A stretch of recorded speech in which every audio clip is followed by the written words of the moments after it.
గెలవటానికి పూర్తిగా ఎన్టీఆర్ గారి సింపతి, ఎన్టీఆర్ గారి జరిగిన అన్యాయం ప్రతి ఒక్కళ్ళ గుండెల్లో ఉంది. వాళ్ళు ఈ విద్రోహులకు బుద్ధి చెప్పాలనే లక్ష్యంతో ఉన్నారు. అదేవిధంగా కాంగ్రెస్ కానీ చంద్రబాబు గవర్నమెంట్ కానీ ప్రజలు మెప్పించలేకపోయింది. మరి వాళ్ళు 5 సంవత్సరాలు కాంగ్రెస్ ఏం చేయలేకపోయారు కేంద్రంలో ఉండి. మరి విద్రోహ చర్య పూనుకొని వెన్నుపోటు పొడిచి మధ్యలో వచ్చిన చంద్రబాబు కూడా ప్రజల విశ్వాసాన్ని అతను కోల్పోయాడు. ఈ కారణాల చేత పూర్తిగా ఎన్టీఆర్ గారు తెలుగుదేశం పార్టీ విన్నింగ్ ఛాన్సెస్ ఉన్నాయి. నథింగ్ సింబల్ గురించి ఎవ్వరు అనుకోవట్లేదు. క్రొత్త సింబల్ ఇంకా ఉత్సాహంగా ఉన్నారు. సింహం రావడంతో సైకిల్ ఆ రోజే మర్చిపోయారు. అందువల్ల సింహం అనేసరికి ఎన్టీఆర్ గుర్తొస్తున్నారు. అందువల్ల మాకు చాలా మంచిగా జరిగిందని మేము అనుకుంటున్నాం. అలయన్స్ కోసం చాలా పార్టీలు ప్రయత్నం చేస్తున్నాయి జాతీయ స్థాయిలో. కానీ ఇంకా మేము దాని గురించి నిర్ణయం తీసుకోలేదు. పూర్తిగా మేము ఇండిపెండెంట్గానే మేము పోటీ చేయదలుచుకున్నాం ఎన్టీఆర్ తెలుగుదేశం పార్టీ. అందువల్ల వేరే ఒత్తిడి ఏముంది, చాలా డెమోక్రటిక్గా మేము జిల్లాలో కమిటీస్ని పిలిపించి వాళ్ళ ముందే క్యాండిడేట్స్ విషయం కూడా చర్చ చేస్తున్నాం కనుక చాలా క్లీన్గా ఉంది. ఎవరు ఒత్తిళ్ళు పెట్టే అవకాశమే లేదు. పార్టీకి ఎవరు నిలబడి సపోర్ట్ చేస్తారో వాళ్ళ కోసమే నేను పూర్తిగా న్యాయం చేయటం జరుగుతుంది. పార్టీ కోసం ఖర్చు పెట్టేవాళ్ళు ముందుకు వస్తున్నారు. వాళ్ళకి సీట్లు ఇవ్వటం వలన వచ్చే పార్టీ కోసం ఖర్చు పెట్టేవాళ్ళని ఇంతవరకు మేము పరిగణలోకే తీసుకోలేదు. ₹1 మేము తీసుకోలేదు పార్టీ కోసం. మాకు చెప్పాను కదా, ఫస్ట్ లాయల్టీ, రెండవది గెలిచే కెపాసిటీ. ఈ రెండు ఉన్న వ్యక్తుల్ని నేను పరిశీలనలో చూస్తున్నాను.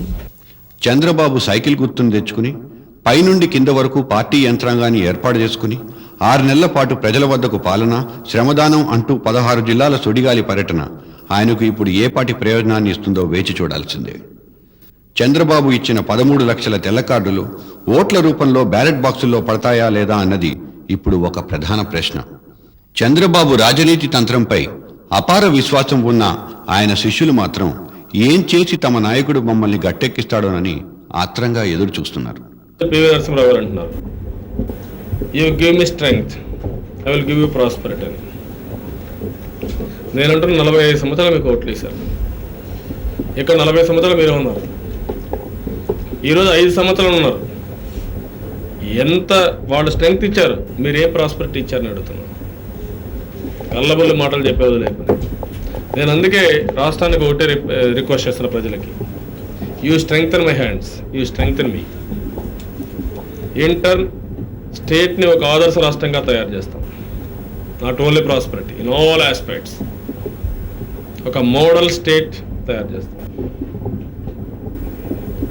ఒక మంచి ఎఫిషియెంట్ అడ్మినిస్ట్రేషన్, ఒక ఆనెస్ట్ గవర్నమెంట్ని, ఒక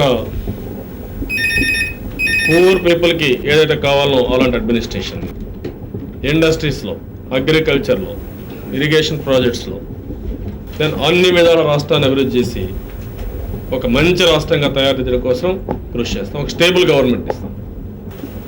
కాంగ్రెస్ ఏంటంటే 5 ఏళ్ళలో 3 ముఖ్యమంత్రులు మార్చుకున్నారు. అదే కాకుండా కమ్యూనల్ వైలెన్స్ చేసి ముఖ్యమంత్రిని మార్చారు.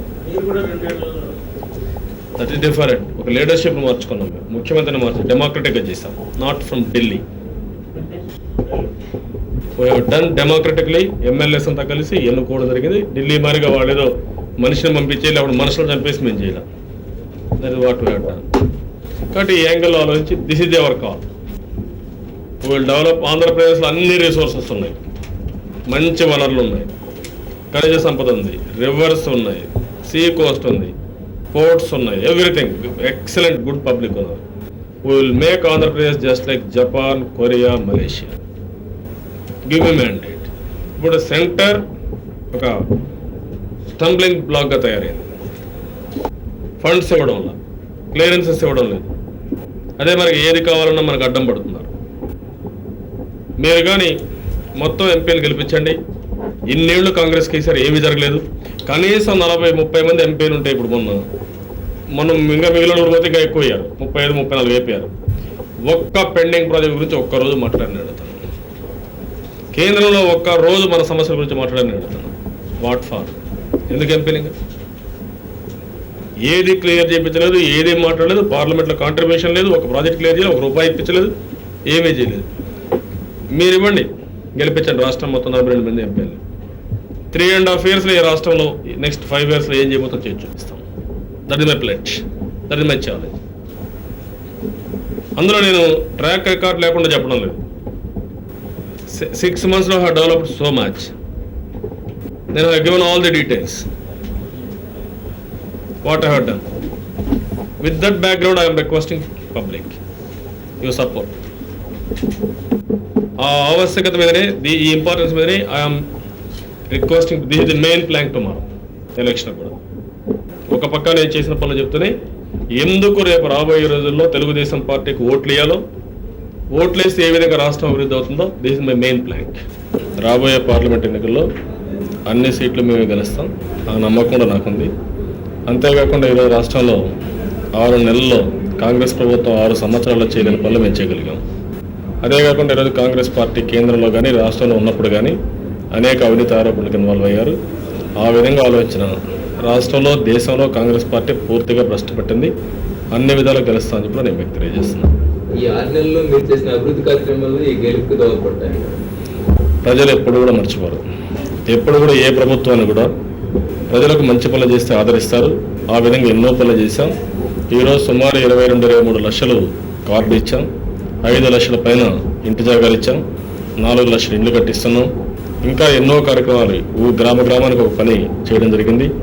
అదేవిధంగా ఈరోజు ప్రజల వద్దకు పాలన కానీ, శ్రమదానం కానీ, ఇలాంటి కార్యక్రమాలు చాలా చేపట్టాం. ఇవన్నిటి వల్ల తప్పకుండా ప్రజలు ఆదరిస్తారు, అభిమానిస్తారు. ఈ ఎన్నికలు ఎలాంటి స్ట్రాటజీ వినియోగిస్తారు? రాను మీరే చూస్తారు. ఒక క్రమశిక్షణతో, ఒక పద్ధతి ప్రకారం ప్రతి ఒక్క ఇష్యూని కూడా ట్యాకిల్ చేస్తాం.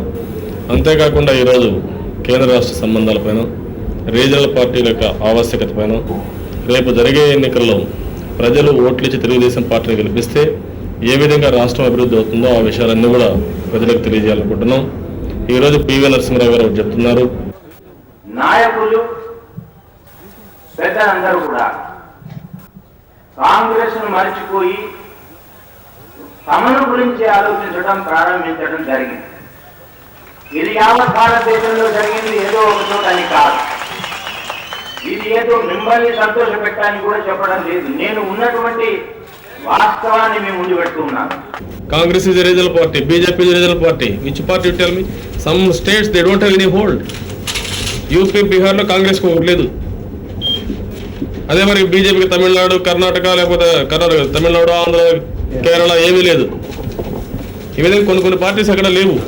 ఇట్ మీన్స్ అయితే ఇప్పుడు నేషనల్ పార్టీస్ కావాలన్న రోజులు అయిపోయినాయి. ఈ రోజు కావాల్సిందంటే total state central relations redefine చేయాల్సిన అవసరం ఉంది. స్టేట్స్కి మోర్ అటానమస్ బాడీగా చేయాల్సిన అవసరం ఉంది. ఆ విధంగా అధికారాలన్నీ వికేంద్రీకరించి స్టేట్ లిమిటెడ్ పవర్స్ పెట్టుకొని ఏవైతే ఉన్నాయో మొత్తం సర్కారీ కమిషన్ ఇచ్చిన రిపోర్టే కాకుండా చేంజెస్ రిక్వెస్ట్ ఇంకా కూడా రీడిఫైన్ చేయాలి. మోర్ అటానమస్గా చేయాల్సిన అవసరం, సమయం ఆసన్నమైంది. Because national political situation and scenario.